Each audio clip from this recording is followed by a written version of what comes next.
দেখো এখানে একটা এইচসিএফের অঙ্ক আছে, কি বলেছে, the product of two numbers 11830 and their HCF is 13, how many pairs such numbers can be formed.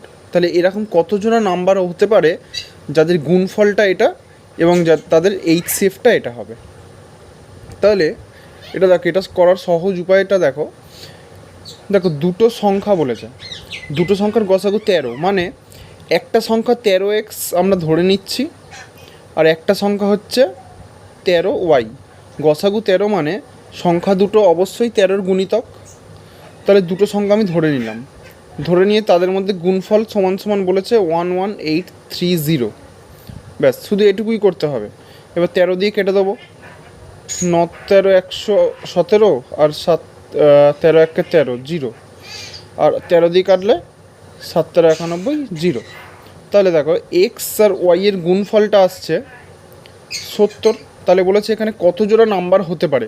তাহলে দেখো এবারে আমরা 70কে ভাঙবো, এক্স ইন্টু ওয়াই আছে, তাহলে 70কে দুটো সংখ্যার গুণ আকারে ভাঙবো। কত হতে পারে, 70 ইন্টু 1 হবে,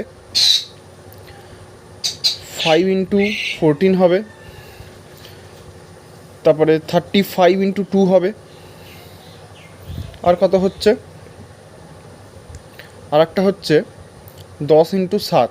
এদেরকে এমন গুণিতকভাবে ভাঙতে হবে যাতে দুজনে পরস্পর কোপ্রাইম হয়, মানে এই দুটো যে গুণফল আকার হচ্ছে এরা পরস্পর কোনো সংখ্যা দিয়ে আর ভাগ যাবে না, সেরকম আকারে ভাঙতে হবে। তাহলে দেখো এই 4টে ফর্মই হচ্ছে আমার, 4 জোড়া। দেখো এক্স আর ওয়াইয়ের গুণফলটা এত 4 রকমভাবে ভাঙা যাবে। তাহলে এদের হচ্ছে 4খানা পেয়ার হবে, 4খানা পেয়ার, এটাই অ্যান্সার হয়ে যাবে।